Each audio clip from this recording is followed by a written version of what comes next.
நாம் தேவனுடைய வார்த்தைக்கு நேராக இப்பொழுது கடந்து போக இருக்கிறோம். நாம் தேவனுடைய வார்த்தைகளை தியானித்து ஆண்டவருடைய நாமத்தை நாம் மகிமைப்படுத்த போகிறோம். ஆண்டவர் இன்றைக்கு உங்களோடு கூட பேசுவார். நீங்கள் ஜெபத்தோடும் கவனத்தோடு இருந்து கர்த்தருடைய வார்த்தையை கேட்க வேண்டும். முதலாவதாக ஆதியாகமத்தின் புஸ்தகம் 35ஆம் அதிகாரம் 3ஆம் வசனத்தை நாம் படிக்க கேட்போம். நாம் எழுந்து பெத்தேலுக்கு போவோம் வாருங்கள். எனக்கு ஆபத்து நேரிட்ட நாளில் என் விண்ணப்பத்துக்கு உத்தரவு அருளி செய்து நான் நடந்த வழியிலே என்னோட கூட இருந்த தேவனுக்கு அங்கே ஒரு பலிபீடத்தை உண்டாக்குவேன் என்றான். ஆமென். ஆதியாகமம் 35ஆம் அதிகாரம் 3ஆம் வசனத்தை நாம் படிக்க கேட்டோம். முதல் வசனத்திலே தேவன் யாக்கோபை நோக்கி, நீ எழுந்து பெத்தேலுக்கு போய் அங்கே குடியிருந்து நீ உன் சகோதரனாகிய ஏசாவின் முகத்துக்கு விலகி ஓடி போகிற போது உனக்கு தரிசனமான தேவனுக்கு அங்கே ஒரு பலிபீடத்தை உண்டாக்கு என்றார். ஆண்டவருக்கு மகிமை உண்டாகட்டும். எல்லா மனிதனுடைய வாழ்க்கையிலும் ஆபத்து வருகிறது, நெருக்கம் வருகிறது, இக்கட்டு வருகிறது. இந்த இடத்துல யாக்கோப்புக்கு வந்த ஆபத்தை பற்றி நாம் பார்க்கிறோம். யாக்கோப்பு தன்னுடைய தகப்பன் வீட்டில் இருக்கும்போது அவன் ஒரு ஆபத்தில் சிக்கிக் கொண்டான். அவனுடைய சகோதரன் அவனை கொலை செய்ய வேண்டும் என்று எண்ணம் கொண்டிருந்தான் என்று வேதத்தில் பார்க்கிறோம். எனவே அவன் தன்னுடைய ஜீவனை காத்துக்கொண்ட தன்னுடைய சகோதரனை விட்டு அவன் தகப்பன் வீட்டை விட்டு ஓடி போனான். அவன் ஓடி போகிற வேளையிலே பெத்தேல் என்றதான இடத்திலே தேவன் அவனுக்கு தரிசனமாகி, உன்னை ஆசீர்வதிப்பேன், உன் சந்ததியை பெருக பண்ணுவேன், உன் தேசத்துக்கு உன்னை திரும்பி வர பண்ணுவேன் என்று சொல்லி அவனுக்கு வாக்கு கொடுத்திருந்தார். அந்த இடத்துல யாக்கோப்பு தேவனுக்கு ஒரு பொறுத்தனையை செய்தான். ஆண்டவரே, நான் சுகமாக என் தேசத்துக்கு திரும்பி வருவேன், நான் சம்பாதிக்கின்ற காரியங்களிலே கர்த்தருக்கு தசம பாகம் செலுத்துவேன் என்று சொல்லி அவன் ஒரு பொறுத்தனை பண்ணியிருந்தான். இப்பொழுது யாக்கோப்பு அவனுடைய மாமன் வீட்டுக்கு போய் சேர்ந்தான்.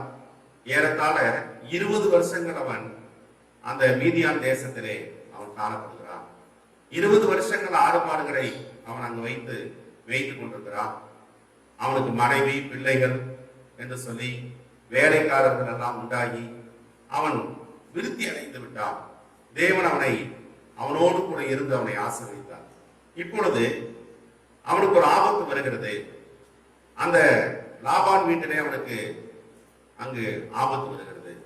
லாபானுடைய பிள்ளைகள் யாக்கோப்பை பகைக்கிறார்கள்.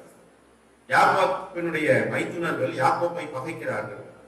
தன்னுடைய தகப்பன் வீட்டு சொத்தை எல்லாம் யாக்கோப்பு எடுத்து விட்டான் என்று குற்றம் சாட்டுகிறார். எனவே யாக்கோப்பு தன்னுடைய சொந்த தேசத்துக்கு போக விரும்பினான். கர்த்தரும் அவனுக்கு உத்தரவு கொடுத்து, நீ திரும்பி போய் பெத்தேலிலே ஒரு பலிபீடத்தை கட்டு என்று சொல்லி அவனை அனுப்பி வைக்கிறார்.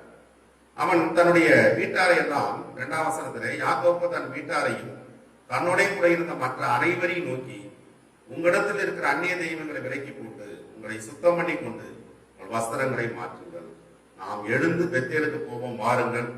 எனக்கு ஆபத்து நேரிட்ட நாளில் என் விண்ணப்பத்துக்கு உத்தரவு அருளி செய்து நான் நடந்த வழியிலே என்னோட கூட இருந்த தேவனுக்கு அங்கே ஒரு பலிபீடத்தை உண்டாக்குவேன் என்றார்.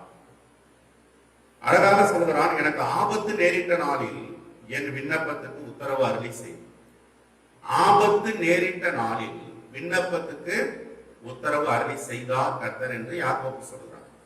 அருமையான தேவனுடைய பிள்ளைகளே, இப்பொழுது உங்களுடைய வாழ்க்கையிலே ஒரு ஆபத்து வந்திருக்கலாம். உங்களை பகைக்கிற ஜனங்கள் மத்தியிலே நீங்கள் வாழுகிறீர்கள். உங்களுடைய விண்ணப்பத்துக்கு உத்தரவு அருளி செய்கிற தேவன் உண்டு என்று நீங்கள் அறிந்திருக்கிறீர்கள். அல்லேலூயா சொல்லி ஆண்டவரை மகிமைப்படுத்துங்கள். நம்முடைய ஆண்டவர் நம்முடைய ஜெபத்தை கேட்கிறார். செமையானுடைய ஜெபம் அவருக்கு பிரியம். நீதிமான்களின் ஜெபத்தை கேட்கிறார். தமக்கு பயந்தவர்களுடைய விருப்பத்தின்படி செய்து அவர்கள் கூப்பிடுதலை கேட்டவர்களை ரட்சிக்கிற தேவனாய் இருக்கிறார். அந்த தேவனுக்கு நன்றி உள்ளவர்களாய் நாம் இருந்து அவரை நாம் ஆராதனை செய்ய வேண்டும். அவரை நாம் தொழுது கொள்ள வேண்டும். நமக்கு நன்மை செய்த ஆண்டவரை நாம் மறந்து விடக்கூடாது. நன்றி அறிதல் உள்ளவர்களாய் இருங்கள் என்று வேதத்தில் எழுதப்பட்டிருக்கிறது. மேலும் கடைசி காலத்தில் 2 தீமோத்தேயு 3ஆம் அதிகாரத்திலே நன்றி கெட்ட ஜனங்களை பார்ப்போம் என்று எழுதப்பட்டிருக்கிறது. அதனால நன்றி கெட்ட ஜனங்கள் வெளியில் உள்ள ஜனங்கள் இருப்பார்கள். ஆனால் நாமும் நன்றி உள்ளவர்களாய் இருக்க வேண்டும். கர்த்தருக்கு நன்றி உள்ளவர்களாய் இருக்க வேண்டும். நம்முடைய ஜீவனை அவர் காத்தார் அல்லவா? யாக்கோப்பின் ஜீவனை காத்து அவனுக்கு ஒரு குடும்பத்தை கொடுத்து அவனுக்கு பிள்ளைகளை கொடுத்து, அவனுக்கு ஆஸ்தியை கொடுத்து, அவனை ஆசீர்வதித்த ஆண்டவர். ஒரு அல்லேலூயா சொல்லுவோம். கர்த்தர் பலவீனன் என்று நம்மை தள்ளிவிடாமல், கர்த்தர் நம்மை பலத்தால் இடைக்கட்டின தேவன். கர்த்தர் நம்மை தகுதியை பார்த்து நம்மை அழைக்கவில்லை, கர்த்தர் நம்மை அழைத்தார். கர்த்தர் நம்மை தகுதிப்படுத்தி இருக்கிறார். அவருடைய இரத்தத்தினால் நம்மை கழுவி, ஆண்டவருடைய வார்த்தையினால் நம்மை கழுவி, ஆண்டவர் நம்மை தகுதிப்படுத்தி இருக்கிறார். எனவே நாம் நன்றி அறிதல் உள்ளவர்களாக இருக்க வேண்டும். நாம் கர்த்தருக்கு பொருத்தனை செய்திருந்தால் அதை நாம் நிறைவேற்ற வேண்டும். கர்த்தரை எப்பொழுதும் நாம் ஆராதனை செய்ய வேண்டும். கர்த்தரை நான் எக்காலத்தும் ஸ்தோத்திரிப்பேன், அவர் துதி எப்பொழுது என் வாயில் இருக்கும் என்று தாவீது சொன்னது போல நாம் நன்றி உள்ளவர்களாக இருந்து கர்த்தரை துதிக்க வேண்டும். இந்த நாட்களிலே நமக்கு ஏற்பட்டிருக்கிற அந்த ஆபத்து, நெருக்கம், இக்கட்டெல்லாம் நிச்சயமாக மாறி போகும். ஆண்டவர் நல்லவராக இருக்கிறார். எனவே ஆபத்து காலத்தில் நாம் சோர்ந்து போகாதிருப்போம். யாக்கோபின் விண்ணப்பத்தை கேட்டவர் உங்கள் விண்ணப்பத்தை கேட்கிறார். எனவே கர்த்தரைக்கு நாம் பலிபீடத்தை கட்டுவோம், நன்றி பலிபீடம் கட்டுவோம். நல்ல தெய்வம் நன்மை செய்தார் என்று சொல்லி நாம் பாடுவோம்.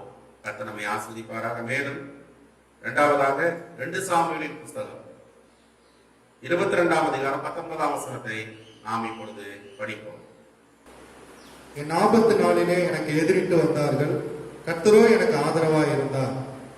ஆமென். தாவீது அங்கு அழகாக சொல்லுகிறார். அந்த 22ஆம் சங்கீதம் 1ஆம் வசனத்திலே கர்த்தர் தாவீதை அவனுடைய எல்லா சத்துருக்களின் கைக்கும் சவுலின் கைக்கும் நீங்களாக்கி விடுவித்த போது அவன் கர்த்தருக்கு முன்பாக பாடின பாட்டு என்று சொல்லி எழுதப்பட்டது. அப்ப அந்த அதிகாரம் ஒரு பாடலாய் இருக்கிறது.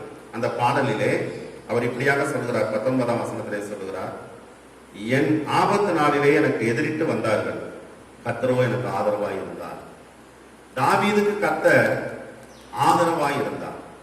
உங்களுக்கு கர்த்தர் ஆதரவாய் இருக்கிறார். ஆண்டவருக்கு மகிமை உண்டாகும். அவர் தேவதூதர்களுக்கு உதவியாக கை கொடாமல் ஆபிரகாமின் சந்ததிக்கு அவர் கரம் நீட்டினார், உதவி செய்தார் என்று வேதம் சொல்கிறது. ஆண்டவருக்கு மகிமை உண்டாகும். கர்த்தர் நல்லவர். எனவே தாவீதுக்கு எத்தனையோ ஆபத்து வந்தது. கோலியாத் என்பதான ஒரு ராட்சசனை, அரக்கனை அவன் மேற்கொள்ள வேண்டியிருந்தது. அதன் பின்பாக அவன் வெற்றி பெற்றதினாலே, அவனை துதித்து அல்லது புகழ்ந்து ஸ்திரீகள் பாடினதினாலே சவுல் அவனை பகைத்தான். அந்த தேசத்தின் ராஜாவே அவனை பகைக்கிறான். இப்பொழுது தாவீது செய்தது நன்மை. ஆனால் அந்த நன்மைக்கு பதிலாக சவுல் தீமை செய்ய முயற்சிக்கிறதை நாம் பார்க்கிறோம். அந்த சவுளுடைய கைக்கு ஆண்டவர் தப்புவித்தார். மாத்திரமல்ல, எல்லா சத்துருக்களின் கைக்கும் கர்த்தர் அவனை நீங்களாக்கினார். உங்களையும் ஆண்டவர் எல்லா சத்துருக்களின் கைக்கும் நீங்களாக்குகிறார். உங்களுக்கு பரம எதிரி என்று ஒருவன் இருப்பான், அவனுடைய கைக்கும் கர்த்தர் உங்களை தப்புவிக்கிறார். கர்த்தர் ஆதரவாய் இருக்கிறார். அவர் எப்பொழுதும் தம்முடைய பிள்ளைகளுக்கு ஆதரவாய் இருக்கிறார். அவர் எப்பொழுதும் தம்முடைய பிள்ளைகளை ஆசீர்வதிக்கிற தேவனாய் இருக்கிறார். எனவே கர்த்தருடைய ஆதரவு உங்களுக்கு தான். கர்த்தர் உங்களை ஆசீர்வதிப்பாராக. ஆமென். மீண்டும் ஒரு அல்லேலூயா சொல்லுவோம். கர்த்தரை மகிமைப்படுத்துவோம். கர்த்தர் உங்களுக்கு ஆதரவாய் இருக்கிறார். கரங்களை தட்டி கர்த்தரை மகிமைப்படுத்துங்கள். ஆண்டவருக்கு ஸ்தோத்திரம். கர்த்தர் உங்கள் ஆதாரம், கர்த்தர் உங்கள் ஆதரவு, கர்த்தர் உங்கள் பட்சத்தில் இருக்கிறார். கர்த்தர் உங்களுக்கு தான் தன்னுடைய ஆதரவை தெரிவிக்கிறார். எனவே நீங்கள் வெற்றி பெறுவீர்கள், ஜெயம் பெறுவீர்கள். ஜெயம் கொடுக்கும் தேவனுக்கு ஸ்தோத்திரம். ஆண்டவருக்கு மகிமை உண்டாகட்டும். அடுத்ததாக நீதிமொழிகளின் புஸ்தகம் 24ஆம் அதிகாரம் 10ஆம் வசனத்தை நாம் படிக்க கேட்போம். ஆபத்து காலத்தில் நீ சோர்ந்து போவாயானால் உன் பலன் குறுகினது. ஆமென். ஆபத்து காலத்தில் நீ சோர்ந்து போவாயானால் உன் பலன் குறுகினது என்று வேதம் சொல்லும். ஆபத்து காலத்தில் நாம் சோர்ந்து போகக்கூடாது. அல்லேலூயா சொல்லுங்க. ஆபத்து காலம் இப்பொழுது வந்திருக்கிற ஆபத்து காலத்தை போல இதற்கு முன்பாக ஆபத்து காலம் வந்ததாக தெரியவில்லை. ஆனாலும் நாம் சோர்ந்து போகக்கூடாது. அருமையானவர்களே, சோர்ந்து போனால் நம்முடைய பலன் குறுகினது. நாம் பலமுள்ளவர்களாய் இருக்க வேண்டும். நமக்கு ஒருவர் இருக்கிறார். அவர் நமக்காக யுத்தம் செய்கிறார். அவர் நமக்காக யாவையும் செய்கிறார், செய்து முடிக்கிற தேவனாய் இருக்கிறார். அதனாலே நீங்கள் கவலைப்படுவதனாலே உங்களுடைய சரீரத்தில் ஒரு முழத்தை கூட்டுவதும் இல்லை, ஒரு முழத்தை நீங்கள் உரைப்பதும் இல்லை என்று ஆண்டவர் சொல்லியிருக்கிறார். சோர்வு எதனால் வருகிறது? கவலைப்படுவதனால் சோர்வு வருகிறது. காரியத்தை வாய்க்க செய்யும் கர்த்தர் நம்மோடு இருக்கிறார். அவர் காரியத்தை கைக்குடி வர பண்ணுவார். எனவே நீங்கள் சோர்ந்து போகாதிருங்கள். உங்களுடைய ஆத்மாவிலே சோர்ந்து போகாதிருங்கள். உங்கள் ஆத்மாவிலே தைரியம் கொடுங்கள். நம்முடைய ஆண்டவர் நம்மை பலப்படுத்துகிறவர். ஏசாயா 40ஆம் அதிகாரம் கடைசி 2 வசனத்திலே நாம் வாசிக்கிறோம். அவர் சோர்ந்து போகிறவனுக்கு பலன் கொடுத்து சத்துவமற்றவனுக்கு சத்துவத்தை பெருக பண்ணுகிறார். அல்லேலூயா சொல்லி ஆண்டவரை மகிமைப்படுத்துங்கள். சோர்ந்து போகிறவனுக்கு பலன் கொடுக்கிறார். போதகத்தால் கர்த்தர் நம்மை தேற்றுகிறார். வார்த்தையினால் கர்த்தர் நம்மை உற்சாகப்படுத்துகிறார். அவருடைய வார்த்தை நம்மை பலனடைய செய்கிறது. அவருடைய வார்த்தையை நம்பிக்கை வையுங்கள். அந்த நம்பிக்கை உங்களுக்கு பலத்தை கொண்டு வரும். கர்த்தர் தம்முடைய ஜனத்துக்கு பலன் கொடுக்கிற தேவனாய் இருக்கிறார். நம்முடைய ஆவி, நம்முடைய ஆத்மா, நம்முடைய சரீரம் எல்லாவற்றுக்கும் கர்த்தர் பலன் கொடுக்கிறார். அதனால கர்த்தரை நீங்கள் நம்புங்கள், பலன் அடையுங்கள். பரிசுத்த ஆவியின் உரத்தில் வரும்போது நீங்கள் பலன் அடைவீர்கள் என்று நாம் அப்போஸ்தலர் 1:8 வாசிக்கிறோம். ஆவியிலே பலன் கொள்ளுங்கள். இயேசு ஆவியிலே பலன் கொண்டு அவர் வளர்ந்தார் என்று லூக்கா 1ஆம் அதிகாரத்திலே நாம் வாசிக்கிறோம். எனவே நீங்கள் பலன் கொள்ளுங்கள், சோர்ந்து போகாதீர்கள். ஆபத்து காலத்தில் நீ சோர்ந்து போவாயானால் உன் பலன் குறுகினது. மரணத்துக்கு ஒப்புவிக்கப்பட்டவர்களையும் கொலையுண்ண போகிறவர்களையும் விடுவிக்க கூடுமானால் விடுவி என்று அடுத்த வசனம் சொல்லுது. இந்த நாட்களிலே நாம் நம்மை ரட்சித்துக் கொள்ள வேண்டும், நம்மை நாம் காத்துக் கொள்ள வேண்டும்.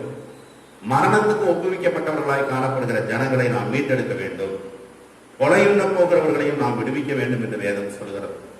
எனவே நமக்கு ஒரு ஊழியம் உண்டு, நமக்கு ஒரு வேலை உண்டு. நம்மை சூழ இருக்கிற சமுதாயத்திலே அறியாமையில் இருக்கும் மக்கள், அவர்களை நாம் மீட்டெடுக்க வேண்டும். பாவம், சாபம், ரோகத்தில் வாழ்கிற மக்கள் இப்பொழுது கொள்ளை நோய்க்கு பயப்படுகிறார்கள், கொள்ளை நோய்க்கு ஆளாக்கப்படுகிறார்கள். வைரஸ் அவர்களை பற்றி கொள்ளுமோ என்ற பயத்தில் வாழ்கிறார்கள். நீங்கள் தான் மற்றவர்களை திடப்படுத்த வேண்டும். நீங்கள் பலனுள்ளவர்களாயிருந்தால் மற்றவர்களை நீங்கள் ரட்சிக்க முடியும். அப்போஸ்தலனாகிய பவுல் அவர் கப்பல் பிரயாணத்தில் இருக்கும்போது 14 நாட்கள் இரவு பகல் தெரியாமல் அவர் பிரயாணத்தில் இருந்தார். எல்லாரும் சாப்பிடவில்லை, எல்லாரும் பயந்திருந்தார்கள், சோர்ந்து போயிருந்தார்கள். அவர்களுடைய ஜீவன் காக்கப்படுமோ அல்லது அழிந்து போகுமோ என்று எல்லாரும் அந்த கடலில் தத்தளிக்கும் போது பவுல் எழுந்து நின்று அவன் தேற்றினான், மற்றவர்களை திடப்படுத்தினான். அவன் வார்த்தையினால் மாத்திரமல்ல, செய்கையினாலே அவன் எல்லாருக்கும் முன்பாக சாப்பிட்டு காண்பித்தான். அதன் பின்பாக அவர்கள் எல்லாம் நம்பிக்கை வைத்தார்கள் என்று சொல்லி பார்க்கிறோம். எனவே இப்பொழுது தத்தளிக்கும் இருதயங்கள், தத்தளிக்கும் உலகத்தை நீங்கள் தான் திடப்படுத்த வேண்டும். ஆபத்து காலத்தில் சோர்ந்து போகாதீர்கள். தனிப்பட்ட முறையில் உங்கள் வாழ்க்கையில் ஆபத்து வந்தாலும் சோர்ந்து போக வேண்டாம். இடுக்கண் வருங்கால் நகுக என்று சொல்லி அங்கு வள்ளுவர் சொன்னதை குறித்து நீங்கள் படித்திருக்கிறீர்கள் அல்லவா? நம்முடைய ஆண்டவர் சொல்கிறார், ஆபத்து காலத்தில் நீ சோர்ந்து போகாதே. உன்னால சிரிக்க முடியலன்னாலும் பரவாயில்ல, அந்த நாட்கள்ல தைரியத்தை விட்டு விடாதே. மிகுந்த பலனுக்கு ஏதுவான உங்கள் தைரியத்தை விட்டு விடாதிருங்கள் என்று வேதம் சொல்கிறது. ஆண்டவருக்கு ஸ்தோத்திரம். எனவே ஆபத்து காலத்திலே நாம் தைரியமுள்ளவர்களாயிருந்து மற்றவர்களை நாம் தைரியப்படுத்தி அழைத்து செல்வோம். கர்த்தர் நம்மோடு இருப்பாரார். மேலும் 1 பேதுருவின் புத்தகம் 3ஆம் அதிகாரம் 6ஆம் வசனத்தை நாம் படிக்க கேட்போம். அந்தபடியே சாராள் ஆபிரகாமை ஆண்டவன் என்று சொல்லி அவனுக்கு கீழ்ப்படிந்திருந்தால் நீங்கள் நன்மை செய்து ஒரு ஆபத்துக்கும் பயப்படாதிருந்தீர்களானால் அவளுக்கு பிள்ளைகளாய் இருப்பீர்கள். ஆமென். நாம் எல்லோரும் ஒரு அல்லேலூயா சொல்லுவோம். நாம் எல்லோரும் ஆபிரகாம் சாராள் அவருடைய பிள்ளைகளாய் நாம் இருக்கிறோம். ஆபிரகாம் விசுவாசத்தின் தகப்பன். ஆபிரகாம் கர்த்தரால் அழைக்கப்பட்ட ஒரு தேவ மனிதன். அந்த ஆபிரகாமுக்கு கர்த்தர் வாக்குத்தத்தம் செய்தார். நான் உன்னை ஆசீர்வதித்து உன்னை பெரிய ஜாதியாக்கி உன் பெயரை பெருமைப்படுத்துவேன், நீ ஆசீர்வாதமாய் இருப்பாய் என்று சொல்லி ஆண்டவர் ஆபிரகாமுக்கு வாக்குத்தத்தம் கொடுத்தார். ஆதியாகமம் 12ஆம் அதிகாரத்திலே அதை நாம் படிக்கிறோம். ஆண்டவர் சொன்னதை செய்தார். அவர் வார்த்தையினால் சொன்னதை தன்னுடைய கரங்களினால் அவர் நிறைவேற்றினார். ஓங்கிய புயத்தினாலும் பலத்த கரத்தினாலும் ஆபிரகாமின் சந்ததியை எகிப்திலிருந்து ஆண்டவர் மீட்டு பாலும் தேனும் ஓடுகிற கானான் தேசத்துக்கு கொண்டு வந்தார். அவனுடைய சந்ததியை கர்த்தர் வானத்து நட்சத்திரத்தை போல பெருகப்படினார். ஆபிரகாமின் சந்ததியை கர்த்தர் பூமியின் தூளை போல பெருகப்படினார். ஆபிரகாமின் சந்ததியை கர்த்தர் கடற்கரை மணலை போல பெருகப்படினார். ஆண்டவருக்கு மகிமை உண்டாகட்டும். நாம் சாராளின் பிள்ளைகள். ஒரு இடத்துல தான் அப்படி எழுதியிருக்கு. அநேக இடங்கள்ல நாம் ஆபிரகாமின் சந்ததி என்று வேதத்தில் எழுதியிருக்கிறது. வேதத்தின் ஒரே ஒரு இடத்தில் மாத்திரம் சாராளின் பிள்ளைகளாய் இருப்பீர்கள். எப்பொழுது நீங்கள் சாராளின் பிள்ளைகளாய் இருப்பீர்கள்? நீங்கள் நன்மை செய்து அவருக்கு கீழ்ப்படிந்திருக்க வேண்டும். 2 காரியம் இருக்கிறது. ஒன்று, நன்மை செய்யுங்கள். மற்றொன்று, நீங்கள் பயப்படாது இருக்க வேண்டும் என்று வேதம் சொல்கிறது. நீங்கள் உங்களை சூழ இருக்கிற மக்களுக்கு நீங்கள் நன்மை செய்ய வேண்டும். 2வது, ஆபத்துக்கு பயப்படாது இருக்க வேண்டும். ஆபிரகாமை ஆண்டவனே என்று அவர் கனம் பண்ணினார்.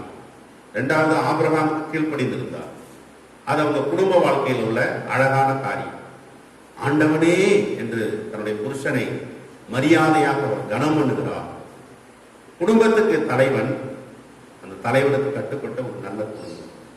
ஆண்டவர் அந்த குடும்பத்தை தான் இப்பொழுது ஆசீர்வதித்து அவனுடைய சந்ததி இஸ்ரேல் என்று ஒரு குட்டி நாடாக அது இப்பொழுது நிலைத்திருக்கிறது. தேவனுடைய வார்த்தை நிலைத்திருக்கிறது. வானபூமி ஒளிந்தால் என் வார்த்தைகள் ஒளிந்து போவதில்லை என்று சொன்னார். அல்லேலூயா சொல்லுங்கள். கரங்களை தட்டி கர்த்தரை ஸ்தோத்திரம், ஸ்தோத்திரம், ஸ்தோத்திரம். பாருங்கள், வானபூமி ஒளிந்தால் ஆண்டுடைய வார்த்தை ஒளிந்து போகவில்லை. கர்த்தர் ஆபிரகாமுக்கு சொன்னபடியே அவனுடைய சந்ததியை பெருக பண்ணினார்.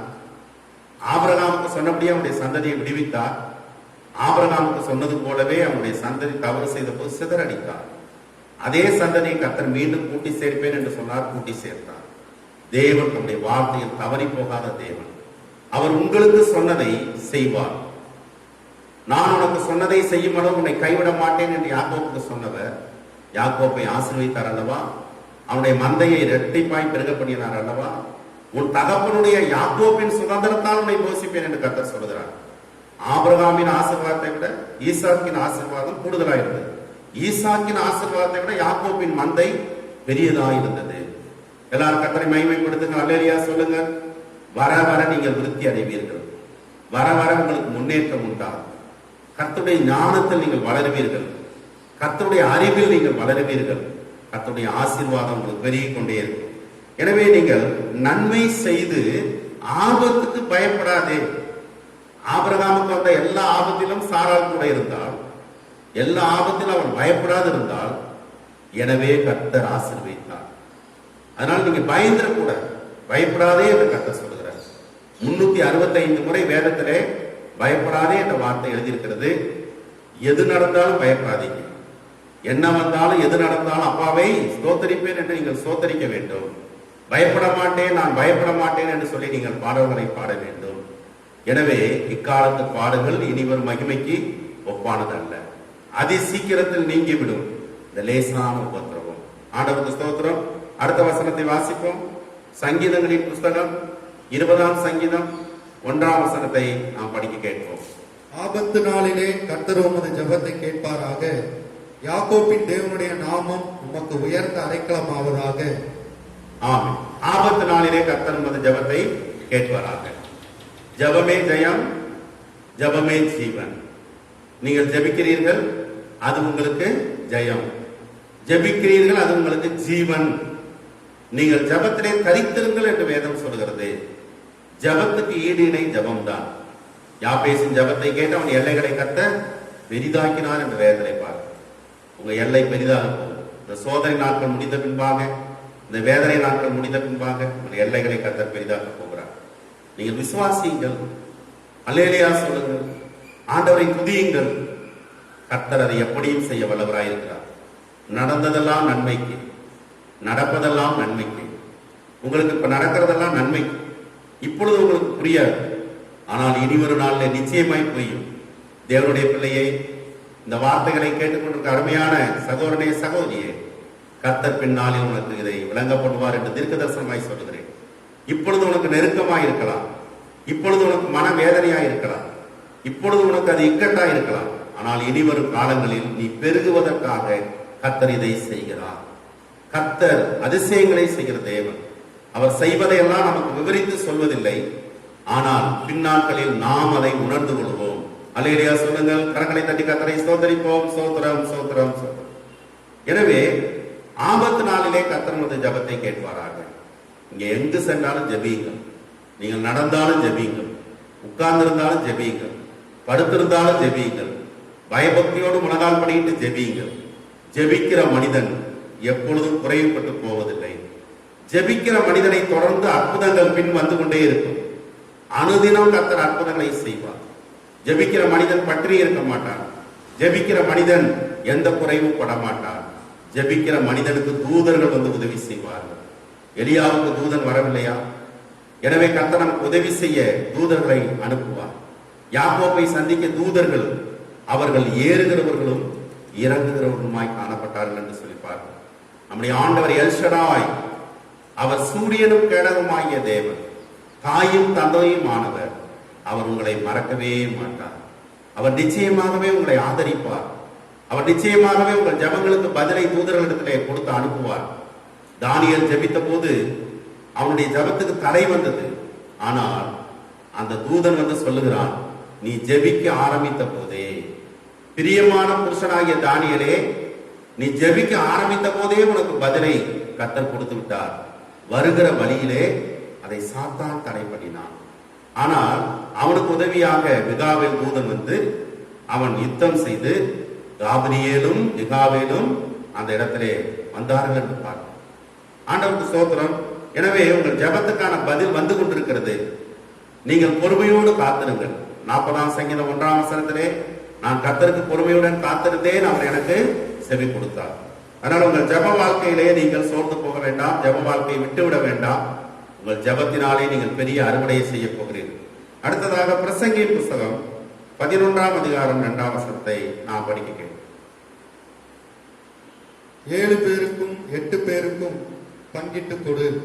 பூமியின் மேல் என்ன ஆபத்து நேரிடுமோ உனக்கு தெரியாது. ஆமென். 7 பேருக்கும் 8 பேருக்கும் பங்கிட்டு கொடு. பூமியின் மேல் என்ன ஆபத்து நேரிடுமோ அது உனக்கு தெரியாது. அல்லேலூயா சொல்லுங்க. கடந்த நாட்களிலே சுவிசேஷத்தை நாம் அறிவிக்க வேண்டும், நற்செய்தியை நாம் மற்றவர்களுக்கு சொல்ல வேண்டும் என்று உங்களுக்கு நாங்கள் வலியுறுத்தி சொன்னோம். எப்படியாகிலும் நாம் சத்தியத்தை பிரசங்கிக்க வேண்டும். காலம் இனி செல்லாது, இயேசு வரப்போகிறார். பூமியிலே என்ன ஆபத்து நேரிடுமோ உனக்கு தெரியாது. பாத்தீங்களா, இந்த சந்ததியில் வாழ்கிற நாம் கண்கூடாக பார்க்கிறோம். காதால் கேட்பது மாத்திரமல்ல, கண்கூடாக பார்க்கிறோம். நமக்கு முன்பாக பரிசுத்தவான்கள் வாழ்ந்தார்கள், தேவனுடைய பிள்ளைகள் வாழ்ந்தார்கள், விசுவாசிகள் எல்லாம் இருந்தார்கள். அவர்களுக்கெல்லாம் அது புரிஞ்சதோ புரியவில்லையோ, இப்ப நமக்கு நன்றாக தெளிவாக புரிகிறது. பூமியின் மேல் ஆபத்து, பூமியின் மேல் பஞ்சம், பூமியின் மேல் கொள்ளை நோய், பூமி அதிர்ச்சிகள், இதை பார்க்கிற சந்ததியாக நாம் இருக்கிறோம். இது ஒரு வகையில் நமக்கு துரதிருஷ்டவசமானது என்றாலும் ஒரு வகையில் இது நமக்கு பாக்கியம். கர்த்தருடைய வார்த்தையை நாம் நிறைவேறுதலை பார்க்கிறோம். கடைசி கால தீர்க்க தரிசனம் நிறைவேறுகிறதிலே நாம் பங்குள்ளவர்களாய் இருக்கிறோம். எனவே இந்த நாட்களில் 7 பேருக்கும் 8 பேருக்கும் நாம் பங்கிட்டு கொடுக்க வேண்டும். உன் ஆகாரத்தை தண்ணீர்கள் மேல் போடு, அநேக நாட்களுக்கு பின்பு அதன் பலனை காண்பாய். என்ன ஆகாரம்? அது தேவனுடைய விதை. எனவே நாம் விதைகளை விதைக்க வேண்டும், தேவனுடைய வசனத்தை விதைக்க வேண்டும். நாட்களை என்னும் அறிவை கர்த்தர் நமக்கு தர வேண்டும். எனவே இனி நாட்கள் செல்லாது, பூமியின் மேல் ஆபத்து வருகிறது. எனவே உலகம் அழியும் முன்பாக, இயேசுவின் வருகைக்கு முன்பாக இன்னும் ஆத்துமாக்களை நாம் ஆண்டவருடைய பக்கம் சேர்க்க வேண்டும். அக்கிரமத்திலே மரிக்கிற மனிதர்கள், பாவத்திலே மரிக்கிற மனிதர்களை நாம் அதிலிருந்து மீண்டு இயேசுவின் ரத்தத்தில் கழுவப்படவும், அவர்கள் தேவனுடைய பிள்ளைகளாய் மாறவும், பரிசுத்த வாழ்க்கை வாழவும் நாம் உதவி செய்ய வேண்டும். பங்கிட்டு கொடுங்கள். உங்களுக்கு கிடைக்கின்ற வாய்ப்புகளை பயன்படுத்துங்கள். ஆண்டவர் உங்களுக்கு என்ன கிருபைகளை கொடுத்திருக்கிறார், ஆண்டவர் உங்களுக்கு என்ன வரங்களை கொடுத்திருக்கிறாரோ அந்த வரத்தை, கிருபையை பயன்படுத்தி நீங்கள் அதை அடக்கி வைக்காமல், பதுக்கி வைக்காமல் எல்லாருக்கும் நீங்கள் பகிர்ந்து கொடுக்க வேண்டும். ஆண்டவருக்கு ஸ்தோத்திரம். எனவே மனிதநேயத்துடன் நாம் நடந்து கொள்ள வேண்டும்.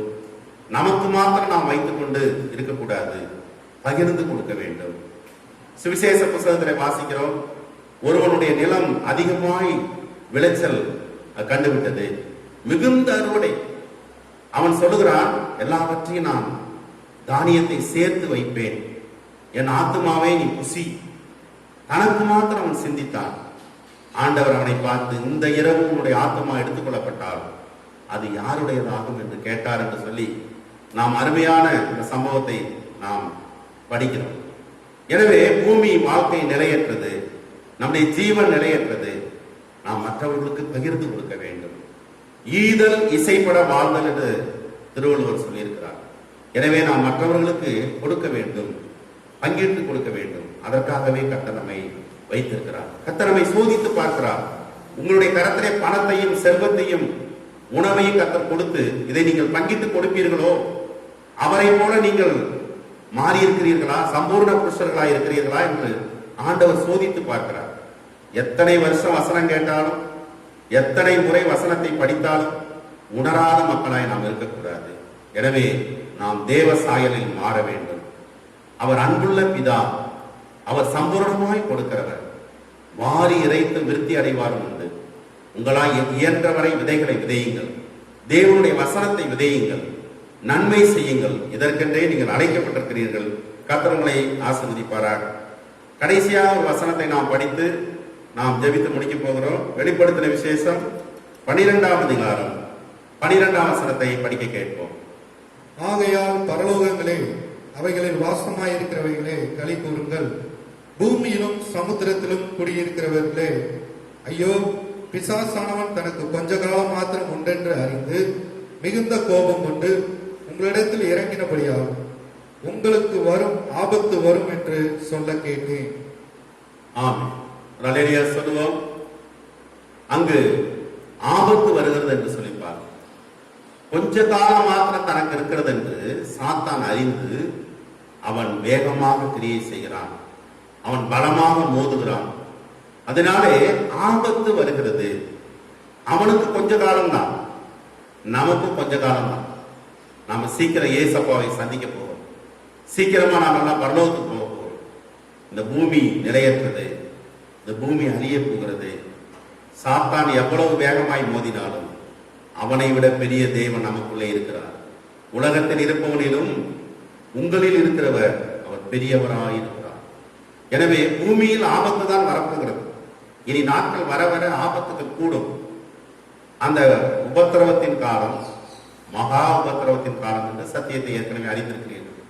எனவே வர வர பூமியில் ஆபத்து பெருகினாலும் தேவன் உங்களுக்கு அடைக்கலமாய் இருப்பார், தேவன் உங்களுக்கு ஒரு மறைவிடமாய் இருப்பார். நீங்கள் கர்த்தருக்குள் களி கூறுவீர்கள். உங்களை ஒரு தீமை அணுகாது. உன்னை தொடுகிறவன் என் கண்மணியை தொடுகிறான் என்று கர்த்தர் சொல்லியிருக்கிறார். உள்ளங்கையிலே கர்த்தர் உங்களை வரைந்து வைத்திருக்கிறார். நீங்கள் பாதுகாப்பிலே இருக்கிறீர்கள். உன்னதமானவரின் உயர் மறைவில் இருக்கிறவன் சர்வ வல்லவரின் நிழலில் தங்குவான். நீங்க உன்னதமானவருடைய மறைவில் இருக்கிறீர்கள். எனவே கர்த்தர் உங்களை பாதுகாக்கிறார். தைரியமாயிருங்கள், கர்த்தரை ஸ்தோத்திரியுங்கள், கர்த்தரை பாடி கொண்டாடி கொண்டே இருங்கள். இந்த நாட்கள் நீங்கள் ஆவியிலே பலனடையும்படி கர்த்தர் உங்களுக்கு காத்திருக்கும் நாட்களாய் தந்திருக்கிறார். அதனால உள்ளான மனிதன் நாளுக்கு நாள் புதிதாக்கப்படுகின்ற நேரம் இது. புறம்பான மனிதனுக்கு இப்பொழுது ஒரு நெருக்கடி வந்திருக்கு. இஷ்டம் போல போக முடியல, இஷ்டம் போல அலைய முடியல, காரியங்களை செய்ய முடியவில்லை. ஆனால் கர்த்தருடைய சித்தத்தின்படி, கர்த்தருடைய விருப்பத்தின்படி இப்பொழுது உள்ளான மனிதன் நாளுக்கு நாள் அவன் பலப்படுவதற்காக ஆண்டவர் இந்த நேரத்தை தந்திருக்கிறார் என்று அறிந்து இந்த நாட்களில் வேதத்தை நாம் படிப்போம், இந்த நாட்களிலே நாம் ஜெபிப்போம், இந்த நாட்களிலே நாம் கர்த்தருக்கு காத்திருப்போம். கர்த்தர் நம்மை ஆஸ்வதிப்பாராக.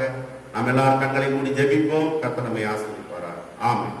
ஆண்டவரே, இந்த நாளிலே நீர் எங்களோடு பேசின வார்த்தைகளுக்காய் ஸ்தோத்திரம். கர்த்தர் நல்லவர், நன்மை செய்கிறவர். கர்த்தாவே, ஆபத்து காலத்தில் நீர் எங்கள் இரட்சகராய் இருக்கிறீர். ஆண்டவரே, தாவீதுக்கு நீர் ஆதரவாய் இருந்தீரப்பா. யாக்கோபின் ஆபத்து நாளிலே அவனுடைய ஜபத்தை கேட்டு அவனுடைய ஜீவனை சத்துருக்களுக்கு நீங்களாக்கினீர். அதற்காக ஸ்தோத்திரம். தனிமையிலே அவன் படுத்திருந்தான். அந்த இடத்துக்கு ஆண்டவரை பெத்தேல் என்று அவன் பெயர் வைத்தான். அவன் தனிமையில் படுத்திருந்த அந்த இடத்திலே கர்த்தர் அவனை சந்தித்தீர் அல்லவா. இந்த நாட்களிலே தனிமைப்படுத்தப்பட்டிருக்கிறோம். ஆண்டவரே, எங்கள் இல்லங்களில் நாங்கள் தனிமையா இருந்தாலும் எங்கள் நடுவே உலாவுகிற ஒரு கர்த்தர் உண்டு. உங்களுடைய பிரசனத்தை உணரும் பாக்கியத்தை எங்களுக்கு தார். ஆண்டவரே, பூமியின் மேல் ஆபத்து வருகிறது. எனவே 7 பேருக்கு 8 பேருக்கு நாங்கள் பங்கிட்டு கொடுக்க, சத்தியத்தை பகிர்ந்து கொள்ள கர்த்தர் எங்களுக்கு உதவி செய்யும் என்று நாங்கள் ஜெபிக்கிறோம். ஆண்டவரே, நீர் ஆபத்து நாளில் எங்கள் ஜெபத்தை கேட்கிற நல்ல தேவன். சங்கீதம் 20:1 ஆபத்து நாளிலே கர்த்தர் நமது ஜெபத்தை கேட்பாராக என்று எழுதப்பட்டிருக்கிறது. இந்த நாளிலே ஏழைகளின் ஜெபம் கேளு ஆண்டவரே. உங்களுடைய பிள்ளைகளுடைய தேவைகளை சந்தியும் ஆண்டவரே. எல்லா தீமைக்கும் நீங்களாக்கும் ஆண்டவரே. கொரோனா வைரஸை குறித்திருக்கிற அச்சங்கள் பீதிகள் மாறட்ட ஆண்டவரே. கண்மணி போல உடைய பிள்ளைகளை காத்தருளும். ஆண்டோடைய கரம் உடைய பிள்ளைகளை மூடுவதாக. 91 சங்கீதம் 1 வசனத்தின்படி உன்னதமானவரின் உயர் மறைவில் இருக்கிறவன் சர்வ வல்லவரின் நிழலில் தங்குவான் என்று சொல்லப்பட்டிருக்கிறது. சர்வ வல்லவருடைய நிழலிலே கரத்திலே மூடிக்கொள்ளுங்க, சட்டையிலே மூடிக்கொள்ளுங்க. ஒவ்வொருவரையும் பாதுகாத்துக் கொள்ளுங்க. ஆபத்துக்கு நீங்கள் ஆக்குங்க. கர்த்தராகிய தேவனுடைய பிள்ளைகளை நன்மையினால் நிரப்பும். ஆண்டவரே, குறைவுகளை நிறைவாக்கும். உம்மை தொழுது கொள்கிற யாவருக்கும் நீர் ஐஸ்வர்ய சம்பரணராய் இருக்கிறீர். இப்பொழுது ஒருவேளை தொலைக்காட்சி மூலமாக இதை பார்த்த ஒவ்வொரு பிள்ளைகளுக்கும் கர்த்தர் ஆண்டவரை உதவி செய்து அவருடைய இக்கட்டுகளை மாற்றும், தேவைகளை சந்தியும். கர்த்தர் நல்ல சுகத்தை கொடு, நல்ல பலத்தை கொடு. ஆண்டவரை கர்த்தர் ஒப்புக் கொடுக்கிறோம். இயேசுவின் ரத்தத்துக்குள்ளே மறைத்துக் கொள்ளுங்க. காயப்பட்ட கருத்துக்குள்ளே இவர்களை வைத்துக் கொள்ளுங்க. அப்பா, உங்க அன்பின் பிரசனத்துக்காக ஸ்தோத்திரம். தேவனே, உடைய கைகள் குறுகவில்லை, உடைய செவிகள் மந்தமாகவில்லை. கர்த்தர் ஜெபத்தை கேட்டதற்காக கொடா கொடி ஸ்தோத்திரம். தேவனுக்கே துதிகன மகிமையை செலுத்துகிறோம். இயேசுவின் நாமத்தில் பிதாவே, ஆமென்.